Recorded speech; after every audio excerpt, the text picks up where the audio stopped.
शुरू में बात करेंगे कि बिगिनिंग कहाँ से करना चाहिए, ठीक है।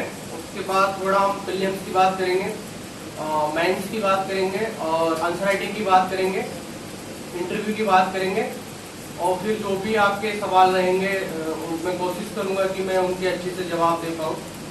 बीच में अगर आप सवाल भेजेंगे तो थोड़ा सा मसला रहेगा क्योंकि वो चीज़ें ना बिगड़ जाती हैं।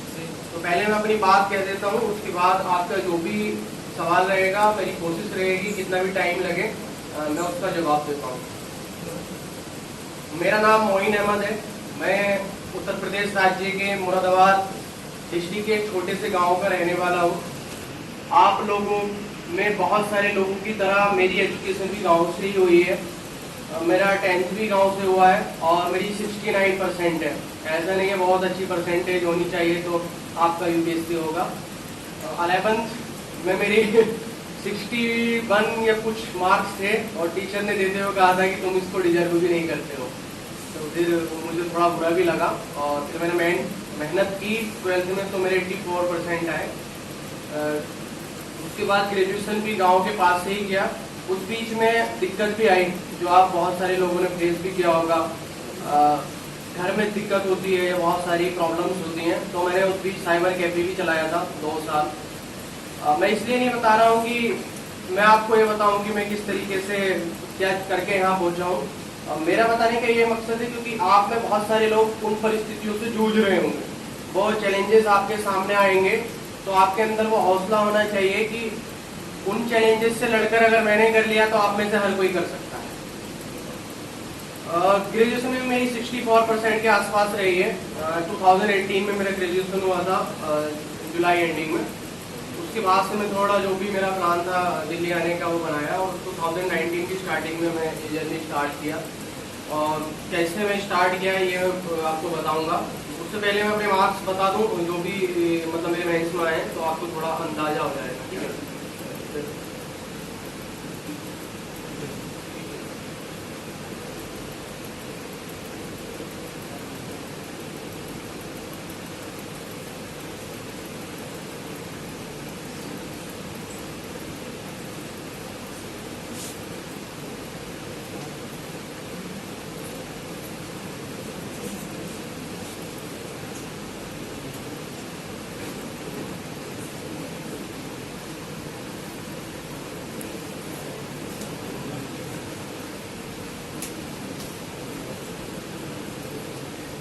ऑप्शनल मेरा political science and international relation है, तो उसके मार्क्स में ले लेता हूँ।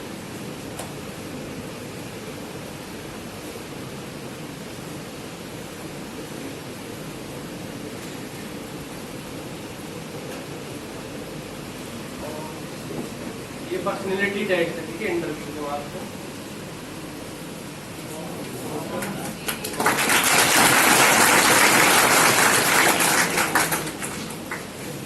ये मेरे मार्क्स है, इसको देख के आप जो भी समझें जिस विषय पे भी मैं बात करूंगा तो उससे रिलेट कर सकते हो।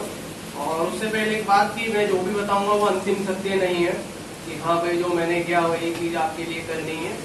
आप अपने हिसाब से चीज़ों को मॉडिफाई कर सकते हैं।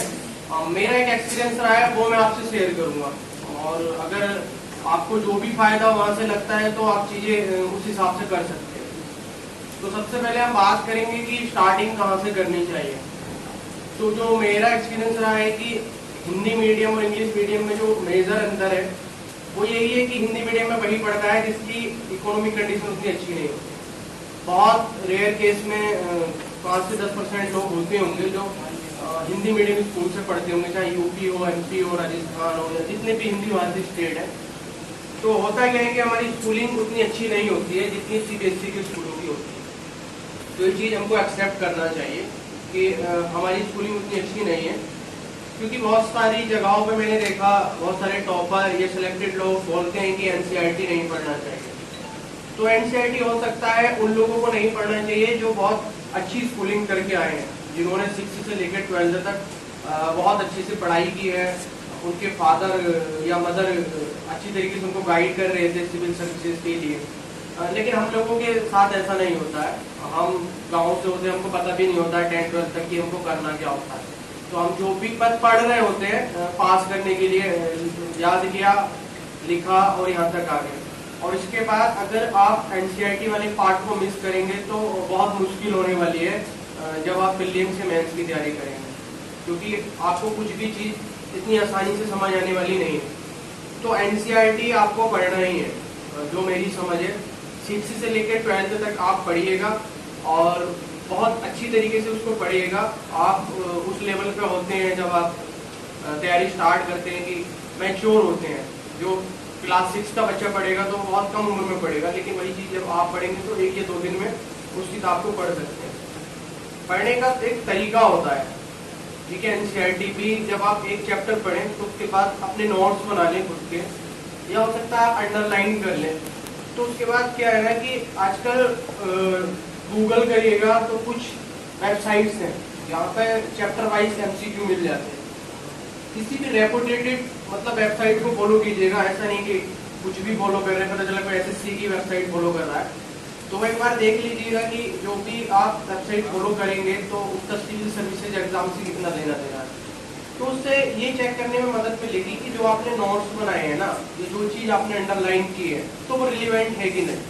और ये प्रोसेस आपको अंत तक फॉलो करना है कि आप जो भी पढ़ें उसको हमेशा चेक करते रहें कि आप सही डायरेक्शन में पढ़ रहे हैं कि नहीं। जैसे बहुत सारे चैप्टर हैं जहाँ से यूपीएससी प्रीलिम्स में भी क्वेश्चन आए हैं या यूपीएससी मेंस में भी क्वेश्चन आए हैं। तो जब आप पढ़े और आपने वो चीज़ नोटिस ही नहीं की जहाँ से क्वेश्चन आया था तो फिर पढ़ने का फायदा नहीं है ना। फिर यही होगा कि आप मेहनत कर रहे हैं लेकिन डायरेक्शन आपकी ठीक नहीं है।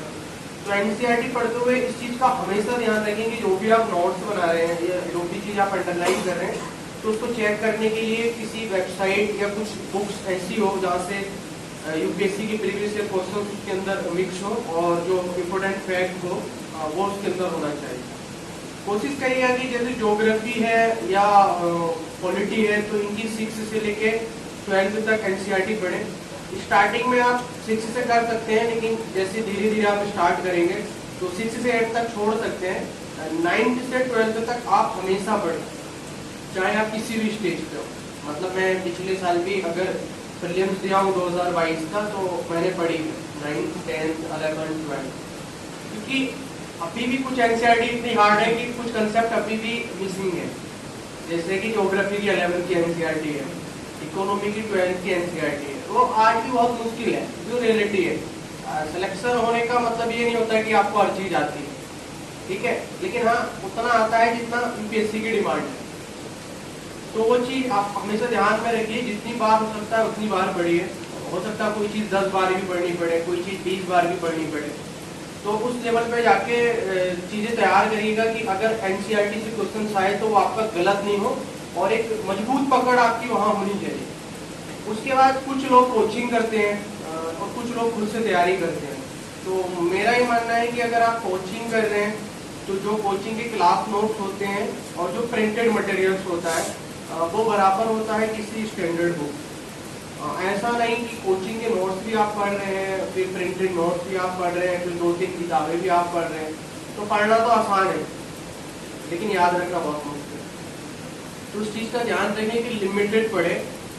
मैं जिन चीज़ों को फॉलो करता था मैं बताऊंगा, मैं बहुत ही लिमिटेड पढ़ता था। ऐसा नहीं है कि मैं बहुत ज़्यादा पढ़ता था। मेरा फोकस ये रहता था कि जो भी मैं पढ़ूँ वहाँ से अगर क्वेश्चन आए तो वो गलत नहीं हो, क्योंकि जो नया है वो सबके लिए नया है। उसमें फिर बहुत सारी चीज़ें काम करती हैं, कुछ आपका लॉजिक काम करता है, कुछ आपने कहीं पढ़ा है एक लाइन तो क्लिक कर गई, और किस्मत का भी रोल होता है, क्योंकि जो सीरियस एस्पिरेंट होते हैं प्रीलिम्स में 2-4 नंबर से ही पीछे रहते हैं। तो उस वक्त में आपने क्या सोचा और किसी दूसरे व्यक्ति ने क्या सोचा, तो वो भी एक चीज़ मैटर करती है। तो स्टार्टिंग आप यहाँ से कर सकते हैं। कुछ लोग अगर भी ग्रेजुएशन अगर कर रहे हो या एडमिशन ग्रेजुएशन में लेंगे तो कोशिश करिएगा कि ग्रेजुएशन के फर्स्ट और सेकंड ईयर आप एनसीईआरटी तक ही सीमित रहें और उस पर आपकी बहुत अच्छी कमांड होनी चाहिए। एकदम से कोचिंग में जंप ना करें, क्योंकि अभी आपका दिमाग उस लेवल पे नहीं है कि आप सारे कंसेप्ट समझ पाएँ, क्योंकि यूपीएससी में कुछ कंसेप्ट बहुत हार्ड है जो मास्टर्स लेवल्स पे है। तो उसके लिए दिमाग का लेवल चाहिए जो आप लेंगे। अगर आप आज पढ़ भी लेंगे तो उतने अच्छे से कर नहीं पाएंगे। और क्या है ना कि अर्ली स्टेज पे जब हम शुरू कर देते हैं ग्रेजुएशन के फर्स्ट ईयर या सेकेंड ईयर में, तो जब तक हमें एग्जाम देते हैं तब तक हमारी एनर्जी लॉस्ट हो जाती है, क्योंकि इंसान की मेहनत करने का पीक टाइम आता है ना, तो वो आपको आइडेंटिफाई करना है कि मुझे अपना पीक कब करना है। क्योंकि जब हम तैयारी स्टार्ट करते हैं उसके 1.5 से 2 साल हम 10 से 12 घंटा आसानी से पढ़ सकते हैं, क्योंकि हमारे अंदर एक अलग तरीके की एनर्जी होती है। चाहे हम 25 साल में शुरू करें, चाहे हम 30 में करें, या चाहे हम 15 में करें या 20 में करें, आप शुरू के 2 साल तक 10 घंटा प्लस पढ़ सकते हैं। लेकिन जैसे ही टाइम 2 साल से ज़्यादा होगा ना, ये रियलिटी है, फिर इंसान थक जाता है, फिर वो घट जाता है। 8-9 घंटा, 8 घंटा, बहुत मुश्किल से वो 8 घंटा पहुँच पाता है, कभी कभी 7 या 6 पे भी रुकता है, क्योंकि इतनी सारी चीज़ें पढ़ी होती है ना आपने, तो आपका मन ही नहीं करता, या फेलियर हो गए उतने तो वो डिमोटिवेशन आपको आ जाता है। तो इसलिए ना चीज़ों को आइडेंटिफाई करें कि कब पीक करना है।